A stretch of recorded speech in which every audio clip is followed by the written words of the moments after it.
President Biden traveled to Capitol Hill today to try and wrangle the ultra-liberal wing of his party with dwindling moderates in the ranks to pass this monstrosity of a spending bill. Joining me now to discuss this and more, Senator James Lankford of Oklahoma. He serves on the U.S. Senate's Committee on Finance and the U.S. Senate Committee on Homeland Security and Governmental Affairs. Senator Lankford, welcome back to the program. Tony, always great to see you. Well, before we get started, I know you are an honorary co-chair of this Summit on International Religious Freedom. This is an issue that you care very deeply about and one that you've spoken out on frequently. This is an important issue, something the administration is not paying a whole lot of attention to, and it's so important for civil society organizations to take up and really the torch and carry this. It's incredibly important. And this particular conversation is going to focus on several things. One is, obviously, the Biden administration has not nominated even an ambassador at large for international religious freedom. We continue to be able to press to say, if we're going to put this basic human value out there as an American value all over the world, we've got to have a spokesperson for that. That was Sam Brownback under the Trump administration. We want to be able to have a good person that's able to articulate that like Sam Brownback was. The second thing is, this conversation that we have going on tomorrow in this conference focus on American businesses, international businesses, and governments. And I'll ask a very simple question. If your business I were to compare to a nation, what would your religious liberty look like at your business workplace? In some businesses, hopefully it looks like America, that you allow all faiths to be able to thrive. But I'm afraid there are many businesses across America and tech industries and others that they act more like China in their business of trying to suppress people of faith, being able to live out their faith in the workplace, than they look like the United States. So I'll set out several different examples of other nations and to say, here's how they handle religious liberty. How do you do that in your workplace in the United States? Very probing and very timely question. I look forward to seeing if we get any answers. Let's talk about this budget agreement that the Democrats have reached with themselves. Normally it's you reach it with the other party, but apparently they have such division in their own ranks, it's hard for them to come to an agreement. But explain what we're talking about here. 3.5 trillion combined with 600 billion. That's a lot of money. Yeah, it's a tremendous amount of money. It's the number one question I get asked from Oklahomans right now is, where is all this money coming from? And it is literally just printed money. It came out in March when they put out a $2 trillion package. They said it was COVID related. We all saw the damage that's done to our economy when they threw $2 trillion out. Prices are going up on housing, on lumber, on used cars, on bacon, on milk, on bread, on everything. We're seeing prices go up on it, directly connected to that bill that they put out there and the inflation that's now causing. Now they're talking about doing a $3.5 trillion entitlements package. This is more money for people not to work. This is more money that we're just going to take from one group and send to another group. It's a dramatic increase in taxes and change in our tax law that will make our American companies not competitive on the world stage.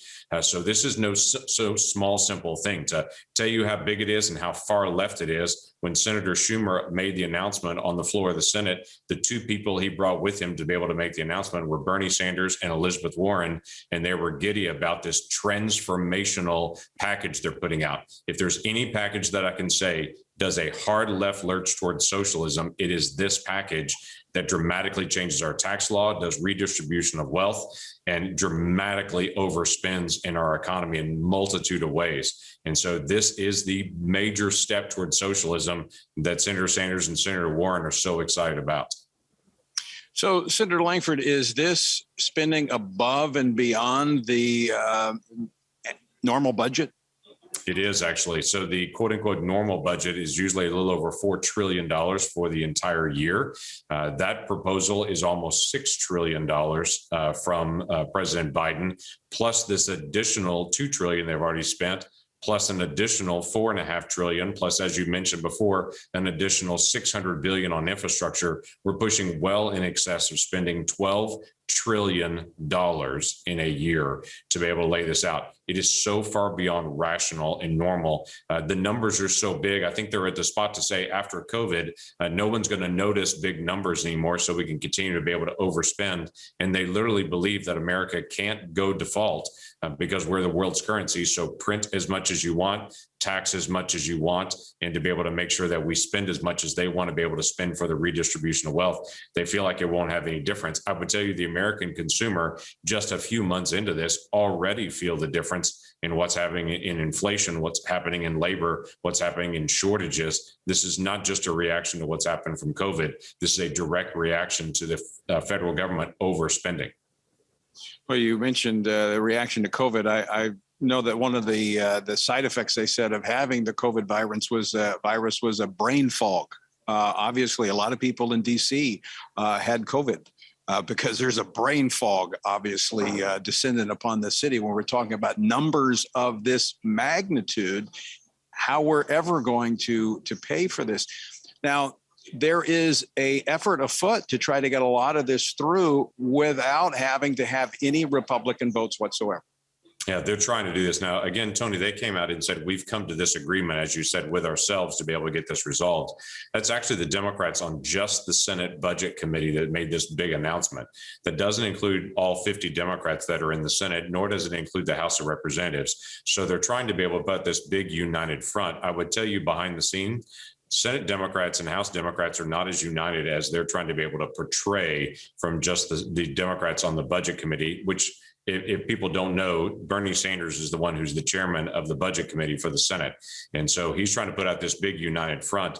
It's not as united as it looks behind the scenes. In fact, they had President Biden meeting today with Senate Democrats to be able to make the pitch to say, let's be able to do this to try to start winning people over, when none of them have actually seen the details. And there is some skepticism even among Democrats. So our main task at this point is to be able to find out what they're actually trying to propose, what they're trying to do just straight Democrat, and then to also be very clear how this really damages the economy long term and what this does to the American competitiveness worldwide and what it'll do to businesses and jobs. I know they really idealize places like Cuba and other places and say they're so great. The Cuban people are protesting in the streets right now because of the oppression and the slow economy on that. I don't want that to be the ghost of Christmas future for America.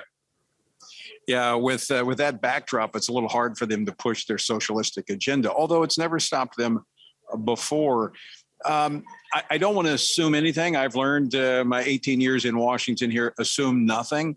Where do the Republicans stand on this? Are they in lockstep in opposition to this massive spending effort? Yeah, the $3.5 trillion spending, there's a lockstep opposition to the $600 billion in infrastructure. There are some Republicans that are currently negotiating with Democrats to try to figure out what to be able to do on that. Infrastructure in the past has been a bipartisan event to be able to do infrastructure. There's not Republican or Democrat roads or inland waterways or all those things.